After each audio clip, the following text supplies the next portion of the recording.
भक्ति सङ्गीत शास्त्रीय सङ्गीतको रसास्वादन गर्न कुनै बेला कृष्ण प्रसाद घिमिरेज्यान दाई यतै हुनुहुन्छ कता उहाँले जति बेला किरातेश्वर सङ्गीत आश्रमको स्थापना गर्नुभयो त्यति बेला श्रोताहरू यसो आँखाले खोजेर कहाँ को छ भनेर हेर्नु पर्थ्यो। तर आज हामी यति धेरैजना जम्मा भएका छौँ शास्त्रीय सङ्गीतको आनन्दमा रमाउन।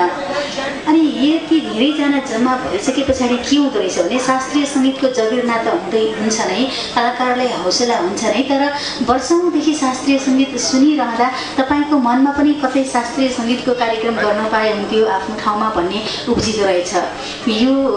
यसको उदाहरण चाहिँ बालगोपाल शिवाकोटीजी हुनुहुन्छ। म उहाँलाई एकैछिनपछि उठाउँछु नै, तर त्योभन्दा अगाडि मैले भन्न खोजेको एउटा हातमा सूचना पनि छ।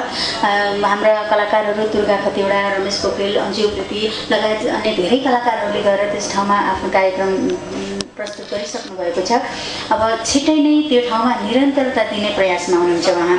प्रत्येक महिनाको शुक्ल पञ्चमी को दिनमा शास्त्रीय सङ्गीत तथा भक्ति सङ्गीतको कार्यक्रम सुरु गर्दै हुनुहुन्छ। यो हामी सबैको लागि खुसीको कुरा हो, किनभने किरातेश्वरमा महिनौँ पुग्नु पर्थ्यो भने अब हरेक ठाउँमा शास्त्रीय सङ्गीतको यसरी जमघट र यसरी कलाकारहरूले आफ्नो कला प्रस्तुत गर्न पाउँदा शास्त्रीय सङ्गीत कला पारखीहरूको लागि त खुसीको कुरा हुँदै हुँदैन, सम्पूर्ण कलाकारहरूको लागि पनि यो खुसीको कुरा हो।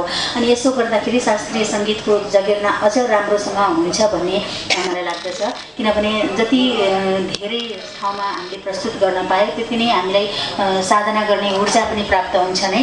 त्यसैले हरेक पञ्चमीमा उहाँले थालनी गर्ने सुरु बसिसक्नु भएको छ।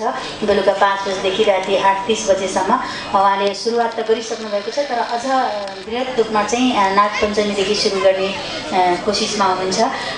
त्यस्तै यो चाहिँ कहाँ हो भनेर यहाँलाई खुल्दुल भइसक्यो होला। तपाईँहरू कता बस्नुहुन्छ, जता पनि शास्त्रीय सङ्गीत गुन्जिरहेको सुन्दा हामी सबैलाई साँच्चीकै खुसी लाग्छ। अबदेखि चाहिँ शान्तिनगरमा बानेश्वर निक्लिने यो शान्तिनगरको बिचमा चाहिँ काल नागेश्वरको मन्दिर छ, जहाँ चाहिँ शिवाकोटी समाजको केन्द्रीय कार्यालय पनि रहेको छ र त्यसै ठाउँमा यसरी शास्त्रीय सङ्गीतको कार्यक्रम हुँदैछ। र यो भक्तजनहरूको लागि र शास्त्रीय सङ्गीत पारखीहरूको लागि साँच्चीकै खुसीको कुरा हो। वर्षौँदेखि यस ठाउँमा आएर शास्त्रीय सङ्गीत सुनिरहँदा आफ्नो ठाउँमा पनि शास्त्रीय सङ्गीतको कार्यक्रम गर्न पाए हुन्थ्यो भनेर सोच बनाएर अनि यो समाज नै एउटा गठन गरेर भवन बनाएर आज चाहिँ उहाँले सुरु नै गरिसक्नु भएको छ। यो तपाईँ हामी सबैको लागि साँच्चीकै खुसीको कुरा हो। कृपया बालगोपाल शिवाकोटीजीलाई उठिदिनु न म अनुरोध गर्दछु। सक्नुहुन्छ भने अझ अलि अगाडि आएर एकचोटि अगाडि आइदिनु होला प्लिज। किनभने यो जगेर्ना गर्ने काम, यसको काममा लाग्नु भनेको चाहिँ एकदम ठुलो कुरा हो। युवा ताक्नुपर्छ। युवा ताकेपछि साँच्चै नै देश ताक्छ अनि सङ्गीत ताक्छ। यसरी युवाहरूले यसरी जगेर्ना गर्न खोज्नु, यसरी युवाहरूले चाहिँ नि शास्त्रीय सङ्गीतलाई जोगाउन खोज्नुको पछाडि चाहिँ शास्त्रीय सङ्गीत साँच्चीकै अब जीवन्त रहने भयो है भन्ने यो सूचना हो।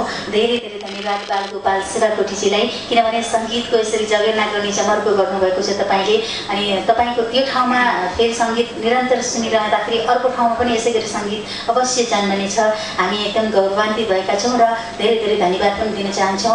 अनि धेरै ठाउँमा शास्त्रीय सङ्गीत गुन्जायमान हुन्छ, यहाँलाई यो कुरा पक्कै थाहा छ। राम मन्दिरमा औँसीको अँध्यारो रातमा सङ्गीतले उज्यालिएको हुन्छ राम मन्दिरको प्राङ्गण। त्यस्तै कपन सङ्गीत सरोवरमा पनि शास्त्रीय सङ्गीतको कार्यक्रम हुँदै आइरहेको कुरा यहाँलाई अवगतै छ। हरेक महिनाको अन्तिम शनिबार अनि एलमाया क्लासिक पाटन ढोकामा पनि हरेक महिनाको 2 गते शास्त्रीय सङ्गीतको कार्यक्रम हुन्छ।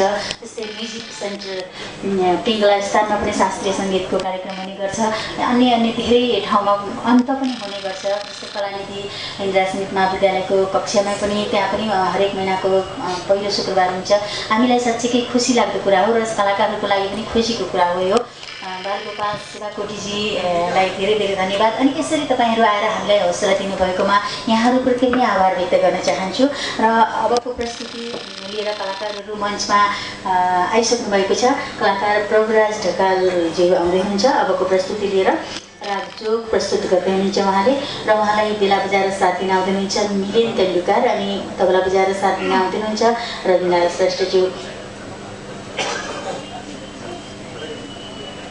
अनि तानपुरा बजाएर साथ गर्न आउँदै हुनुहुन्छ प्रतीकराज ढकाल। प्रतीकराज ढकाल र प्रभुराज ढकालको युगल गायन हामीले धेरैपल्ट सुनेका थियौँ धेरै अगाडि, तर आज पनि कमसेकम एउटै थलोमा हामीले देख्न पाउँदा साँच्चै खुसी लागेको छ। प्रतीकराज ढकाल र प्रभुराज ढकाल नरराज सङ्गीत प्रवीण नरराज गुरुको सुपुत्र हुनुहुन्छ। यहाँ यो धेरैजनालाई थाहा छ, तर पनि कोही कोही फेरि थाहा नभएका व्यक्तिहरू पनि हुन्छ, त्यसै हुनाले मैले यो जानकारी गराएँ। अबको प्रस्तुति लिएर आउँदै हुनुहुन्छ कलाकार प्रभुराज ढकाल रागयोग स्वीकारौँ। यसपछि अर्को आकर्षण प्रस्तुति रहेको छ डाक्टर ध्रुवेश चन्द्र रेग्मीजीको सितार वादनको प्रस्तुति पनि हामीसँग छ। अहिले नै पनि स्वीकारौँ शास्त्रीय गायनमा रागयोग।